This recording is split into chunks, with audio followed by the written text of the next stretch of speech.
go read one of you.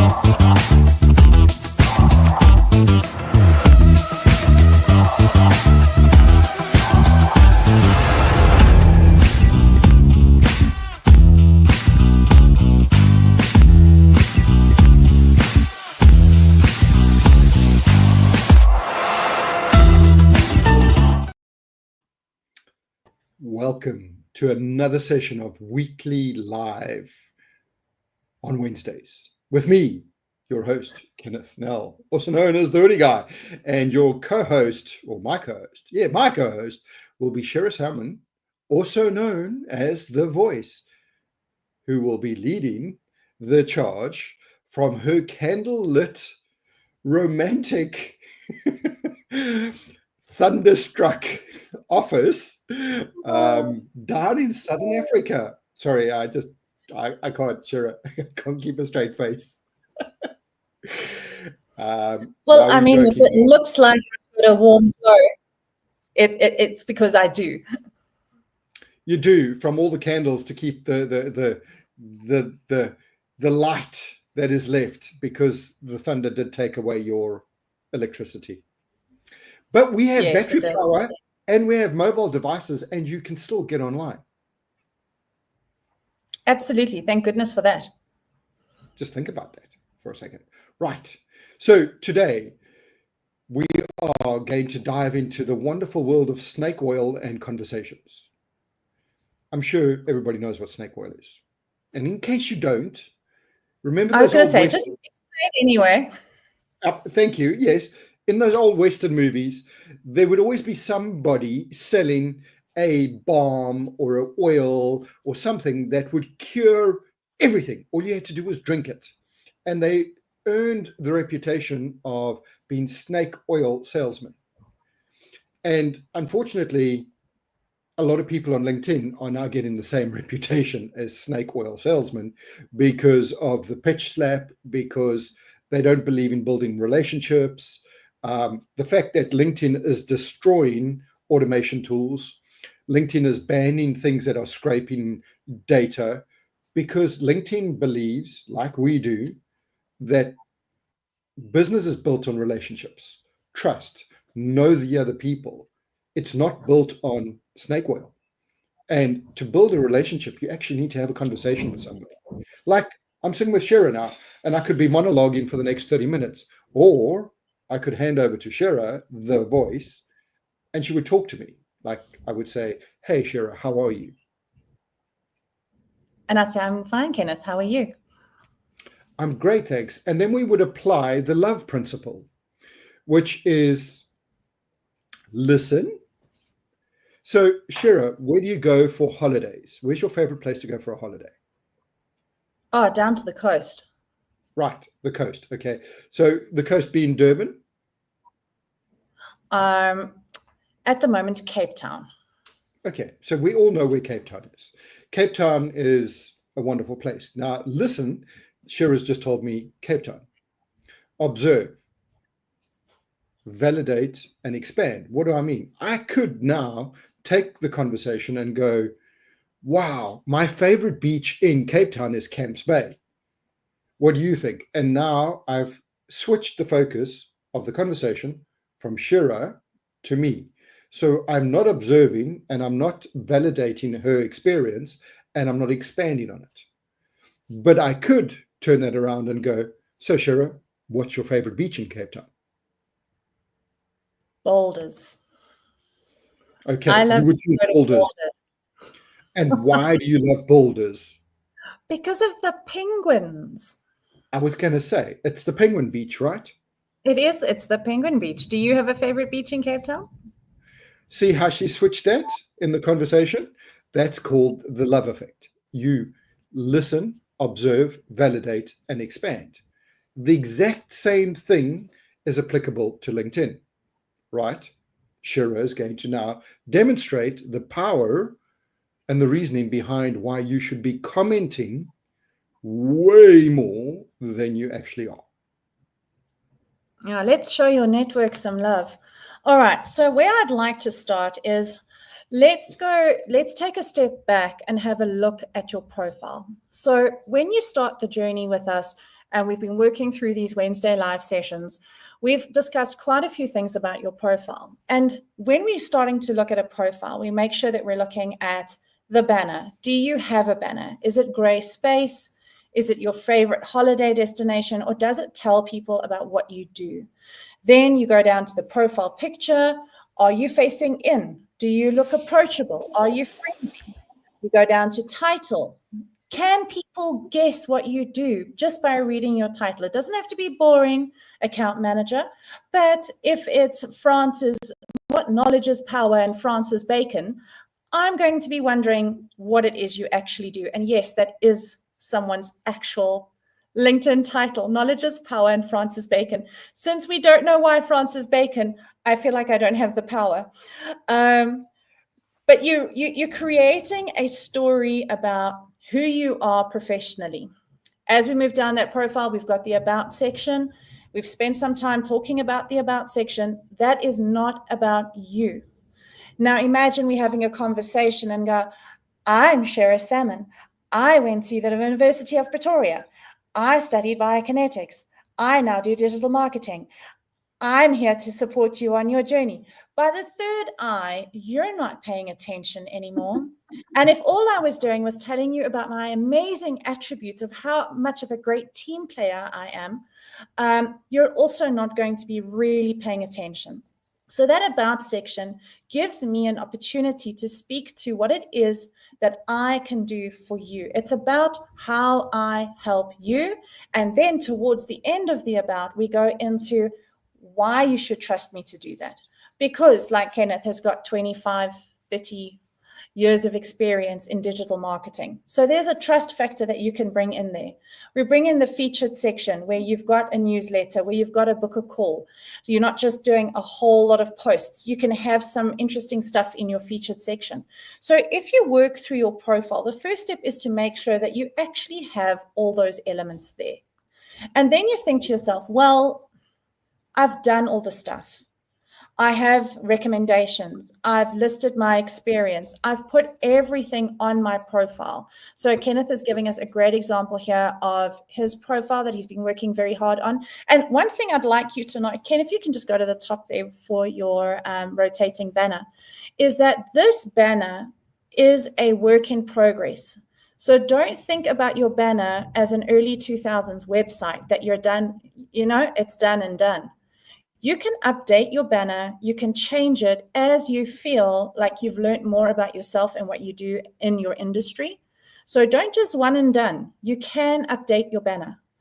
The profile image, we've changed backdrops.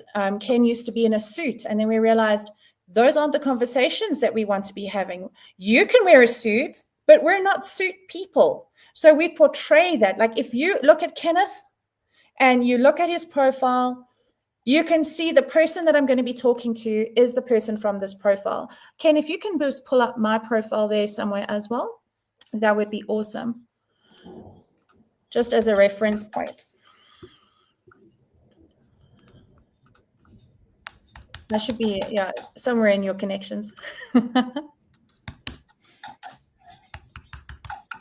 I am. Yeah, there you are. Okay, so again, if you just look at my profile, we're from the same company. We've got slightly different look and feel. But if you look at my profile, you've got a pretty good indication of the crazy person that you'll be having a meeting with if we do get onto a call. Okay, Ken, you can hop back to your profile. All right, so when you've got your profile in place, you can just take a slow scroll down there. We're just going to check you out. And you can see we've got our title. You can check your analytics, but you've got your title in. We've taken out your where you've studied and all of that stuff from there. And in the About section, we're talking as if you're talking to one person. Please don't make your About section to the general public. You make it as if you're talking to one person. So you've done that. Keep going, keep going. Got some cool stuff in there, got some emojis. We've got a featured section so that people know what we want them to look at, okay? And we want them to subscribe to our newsletter. If you haven't subscribed to our newsletter, please go and subscribe. Okay, Absolutely. keep going. All right, then we get to the activity. And now this is where I want you to pay attention, okay, is when you are now scheduling content. So let's say you are part of the 2% of the 1.4 billion people on LinkedIn that are posting regularly. Amazing. You are posting and you're trying to get your content out there. Just a couple of tips on the content. Make your content authentic like the rest of your profile. So you want to be representative of you, your ideas. If you're going to do a repost, the repost without comments credits the original author. If you repost and you add your thoughts, okay, you are gaining traffic on your own profile. And at the end of the day, I'm following you because I want to know your point of view. So please add your thoughts, okay? Unless it's a company thing that you're doing on purpose to repost without thoughts. If I go to someone's profile and all they have are reposts, I don't really look at it as closely as if someone's given me their point of view because I want to know you. So if you've got these things in place and we go further down and we have a look and we see that on the profile, we also have experiences and we have recommendations. Okay, so that was the newsletter. So if you clicked on the activity that recommends, can you zoom out? I've got to go out. I've got to go back. Okay, no worries. Give it. There we go. Down to experience. Okay. So under the experience section, you've utilized this space so that people don't have to guess what company you work for, especially if your company name is just like, so we have the acronym TDC for Digital Coach, but if you just had the acronym there, TDC 101 and nothing else, I'm having to click through to try and find out what you even do. So let's say you've got all of this in place and I'm doing the run through so you can use this as a bit of a checklist to go look at your profile and make sure that you've got these basic things right. Now, let's say for argument's sake, you're one of the few people that has gone through the process and your profile is actually looking pretty good. If you go down, I just want to show that you got your recommendations, you got education. Ask people for recommendations, skills, and there we've got our recommendations and quite recent, which is fantastic. 5 stars for you, Ken. So let's say you have all of that in place and you still have crickets. You're trying to get this LinkedIn thing working for you. You've done all of these things and you're not getting traction.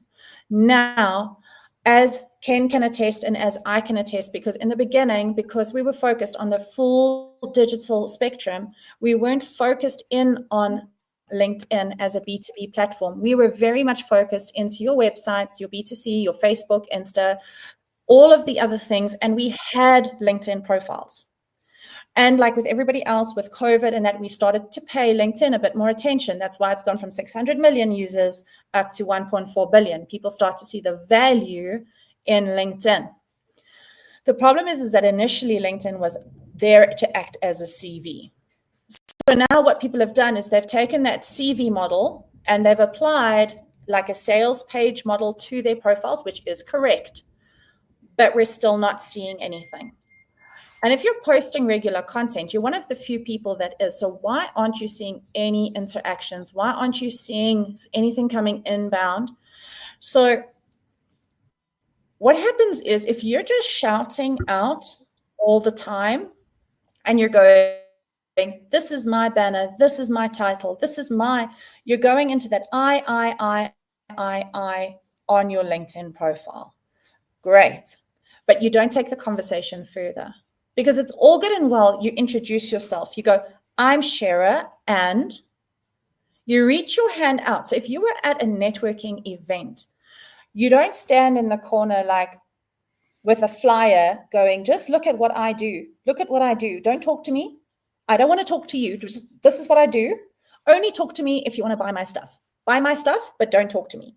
You don't do that. Well, I hope you don't do that. Please don't do that at a networking event. You would normally go around the coffee and have that awkward moment where you're not quite sure what to do. And you go, oh, would you like the sugar? Oh, yes, I'm Shara. How are you? Da-da-da. Wait, is this your first time at this event? Yeah, I haven't come here before. Are the people friendly? Do they actually do business with each other? Like, is this a worthwhile networking spot for me? I'm in this industry. What do you do? Oh, that's fantastic. Oh, you live in this area. And as you can tell, that's why I'm the voice. I can talk a lot. But I'll be honest with you, when I go to networking events or if I go out to these places, I have that moment of awkward. Like when you walk into a room full of people that you don't know, it is a little bit terrifying. I take a deep breath and I'm like, why am I here? About growing my business. And if I'm sitting alone at my desk, I'm not going to be growing my business. So now you get to sit at home by your desk and still grow your business. But you still have to reach out your hand. You still have to hi. You still have to go out there and actually engage with people. So what does that look like on LinkedIn, where you're not hanging around the coffee station or randomly joining groups of people that are having conversations? Have you done that at a networking event, Ken, where it's like you see someone that you think you know and you just like walk up and like, hey guys, how's it going? And they're talking about like their dog. So you join the dog conversation for a little while and then you move on to the next conversation, right? You've done that? I did it on Friday and it was interesting because I was looking at myself going, I can jump into any conversation on LinkedIn. I was actually nervous to insert myself into a conversation between 3 other people. And then I got over myself and I did exactly that. And the thing about networking events, which Sherry's going to carry on now on the commenting, is when you insert yourself in the conversation, they open up and let you in. Unless you come in there and go, here's my flyer, buy my product and move on. But yes, you do. Imagine doing that in person, like walking in like, hey, buy my stuff, buy my stuff. Bitch slapping would have a whole different connotation. But I mean, you don't want to be that guy at dinner who is, everybody knows sells insurance, and you guys are just trying to eat a nice steak and have some great relaxing time, and they're talking to you about, well, in this case, usually it's like Bitcoin. And even though you understand crypto, you don't necessarily want to be discussing crypto while you're enjoying your steak. So read the room. So read the room. Watch the language. Read the room. So now LinkedIn is your digital 24/7, 365 networking platform. It is a networking platform. I'm going to say that again. Networking platform. You are there to nurture and build relationships with people that can benefit from knowing you, because you solve some pretty important stuff that they should know about. You're going to make their life better. And there is at least a couple 100,000 people out there that you could also learn from. It gives you that opportunity to network. So how does that look? When you go into your LinkedIn and you just post and retract, it's literally like doing a flyer dump. Whoop, there's my stuff, and running away. And then you wonder why people aren't engaging with you. You're not getting engagement because LinkedIn isn't going to show your post to a lot of people because they know you're not there for the conversation. You're not there to keep people on LinkedIn. Just to add to that,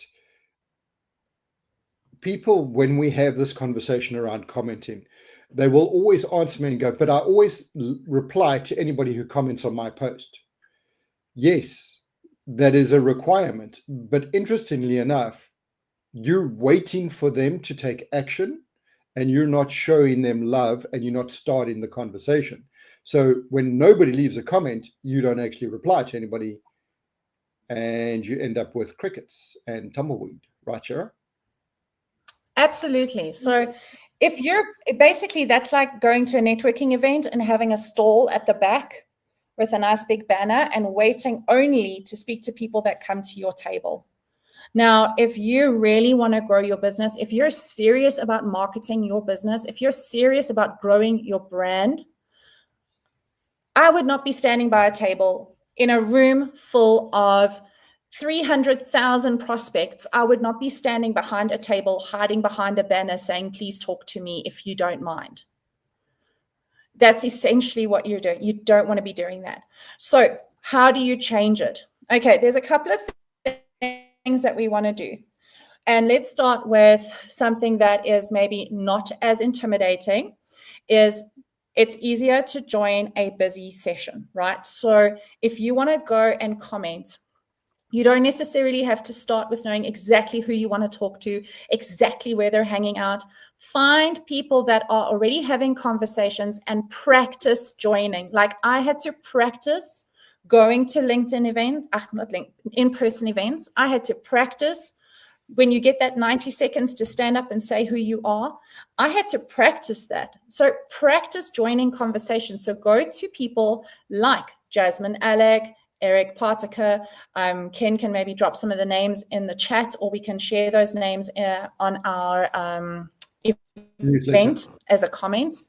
Yep. And in the newsletter, we can add those in.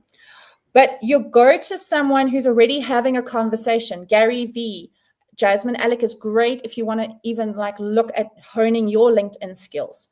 Alex Hormozy, Jordan Peterson, Simon Sinek. Sorry, you go to Kenneth Nell and Shira Salmon as well. Let's just make sure we're on the list too. Drop into our conversations because you know us, so it's easier. You can also jump into we have great conversations. You're welcome to join our conversation too. You should be there anyway. Like, why aren't you? So when you go and you'll see that there is a conversation happening, you can see that on this one that Kenneth is showing, there's like 53 comments. Okay, which means people are chatting. So you want to go in, you want to do a comment. So Ken, can you scroll to like a comment that you did? I just want to, so what a lot of people do when I ask this question is they'll do what I did here as an example. Okay, so this is a guy who did a video. He is the chief marketing officer of a $150 million company. He got online. He's been posting for 100 days. It's rough. He's done it. And then I say, leave a comment. Like, so I left a comment. But I did what everyone normally does. I didn't leave a comment. And notice nobody else either did that. They all just left. So what Kenneth is saying here is that you went in. Now imagine a huddle of people, everyone standing around. The main person says, I love lasagna. And everybody goes around the circle and they all say, I love lasagna. I'm so glad you love lasagna. That's lovely. I love lasagna. I love lasagna. I mean, we all do love lasagna. But instead of just going and each person making a comment for themselves, talk to the author and talk to the room. So if you were at a networking event, you would start engaging in conversation. Pay attention to how conversation happens. You bounce conversation around a group. So in this conversation, it is the perfect opportunity to go to some other people's comments and engage with them. I like what you've said, and then say something useful. Because if they say, I like lasagna, and you go, hashtag me too, it isn't really going to open a conversation. You could go in and say, I love lasagna, especially when that crispy cheese has just gone a little bit dark on the top, and they can say, actually, I prefer it that it isn't. But you get what I'm saying is that obviously I'm hungry. Yes, clearly, you're very hungry. Everyone's going to go get lasagna after this. But on the other hand, you see what I'm saying about the conversation. So join the conversation. Like if you think about it, what would you give to be in a room with 50 other people that are potentially part of your business network? How hard is it to get in a room of 50 people? It's not easy, especially if you've got to travel, book, pay, lunch, the whole thing, dress up. Here, you can hop in half an hour into maybe 5 different rooms full of hundreds of people just by engaging. Now, Kenneth has got some great things. You'll notice that we love to engage with GIFs. So if you go to our comments, you're going to see some GIFs. So if you like GIFs, you should definitely come and hang out with us. But we make sure that our comment stands out. Can you zoom out a little bit, Ken, so we can show people what it looks like when you've added something like that? It stands out almost as much as the post. And because of LinkedIn's new feature, you can actually see how many impressions your comment has got. So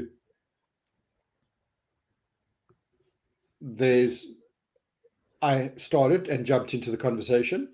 That comment has been seen 14 times. If it's a good comment, I'll get a response. And where else did I leave another comment?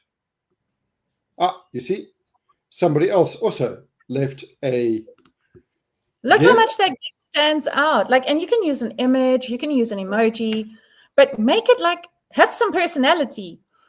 And also notice that I didn't just reply to the person. So the question was, did you record this while you were in the traffic jam? And clearly, it wasn't recorded in a traffic jam, because if it was recorded in the traffic jam, the police would be watching. So I put the police on here and done. I've now added humor.